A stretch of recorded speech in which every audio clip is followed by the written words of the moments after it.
अस्सलाम वालेकुम जी, बहुत ही इंपॉर्टेंट अपडेट को लेके मैं आपके सामने हाजिर हूँ। इस चीज़ को आपके लिए समझना बहुत ही ज़्यादा इंपॉर्टेंट है, ज़रूरी है। चाहे आप पाकिस्तान में रहते हैं, चाहे आप बांग्लादेश में रहते हैं, चाहे आप दुनिया के जिस मर्जी कोने में रहते हैं, ये चीज़ आपके लिए बहुत ही ज़्यादा इंपॉर्टेंट है। और आगे आप फाइनेंशियल मार्केट्स में काम करते हैं, आप वर्किंग प्रोफेशनल है, ये चीज़ समझ जाएंगे तो आपको आगे आने वाले दिनों में बहुत ही फ़ायदा दे के जाएगी। तो चलते हैं वीडियो की तरफ। अच्छा, एक चीज़ को आप लोग समझें, जो अभी डेटेड ब्रेंट क्रूड ऑयल है वो इस वक्त ट्रेड हो रहा है $141 पे। अब कुछ लोग कहेंगे कि ये $141 पे तो ट्रेड नहीं हो रहा है, ये तो हमारा $109 पे ट्रेड हो रहा है। इस वक्त जो लाइव प्राइस ब्रेंट ऑयल की चल रही है वो तो $109 की है। अब मैं उनको बताता चलूं कि जो डेटेड ब्रेंट क्रूड ऑयल है और जो नॉर्मल ये जो आप चार्ट्स में देख रहे होते हैं ब्रेंट क्रूड ऑयल, इसमें डिफरेंस क्या है मेजरली।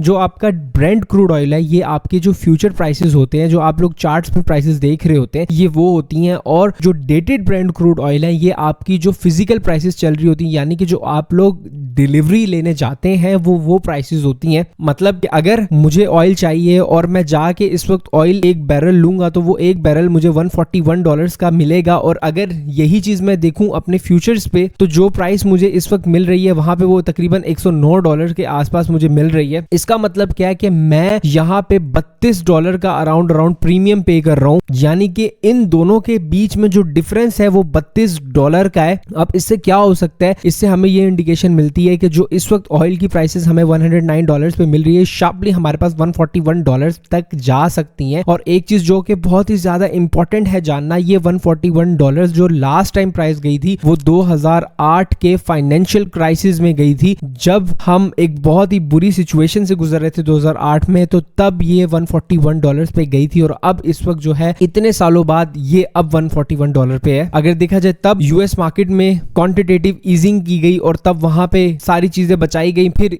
आस्ता आस्ता दुनिया में सारी चीजें संभली। लेकिन तब ये हमारा स्ट्रेट ऑफ हार्मोज वाला कोई कॉम्प्लेक्सिटी नहीं थी, कोई प्रॉब्लम्स नहीं थे। अब ये सारी चीजें हो रही हैं। अब एक चीज को एवेल्यूएट करना आपके लिए बहुत जरूरी है कि अगर ये चीजें मुस्तकबिल में नहीं जल्दी हल हुई तो आपकी ऑयल की प्राइसेस इतनी बुरे तरीके से ऊपर जा सकती हैं कि you can not never imagine. अभी $32 का वाजिया फर्क 2008 की प्राइस पे इसका जाना, और अभी भी अगर हम देखें तो $141 तक की हमें गुंजाइश यहाँ पे नजर आ रही है। तो इसका मतलब ये है कि थोड़ा सा अब यहाँ पे आप सब लोगों को मोहतात होना पड़ेगा, आपको समझना पड़ेगा और सीरियसली इन चीजों को लेना पड़ेगा। क्योंकि अगर यहाँ पे ये होता है तो डायरेक्टली इसका ताल्लुक इन्फ्लेशन से, इन्फ्लेशन बढ़ेगी और अगर इन्फ्लेशन बढ़ेगी तो आपका इंटरेस्ट रेट आपको हाइक होते हुए मिल सकते हैं। और इंटरेस्ट रेट अगर यहाँ से बढ़ते हैं तो ये चीज डायरेक्टली आपकी मार्केट्स के लिए बुरी है और आपकी मार्केट शॉर्ट टर्म के अंदर यहाँ पे या तो साइडवेज हो जाएंगी या तो मार्केट गिरेंगी। तो लेट्स प्रे कि ये मामला जल्दी सॉर्ट आउट हो जाए। उम्मीद करता हूँ कि आपको ये चीज समझ आई होगी और आपके फ्यूचर जो आपने इन्वेस्टमेंट या ट्रेडिंग प्लान कर रहे हैं उसके अंदर आपको ये बहुत ही ज्यादा सपोर्ट और हेल्प देके जाएगी। अपना बहुत ज्यादा ख्याल रखें और इस चैनल को सपोर्ट करें। इन्फॉर्मेशन अगर आपको काम की लगी तो सब्सक्राइब करें। इंशाल्लाह आपसे मिलते हैं नेक्स्ट वीडियो में। अल्लाह हाफिज।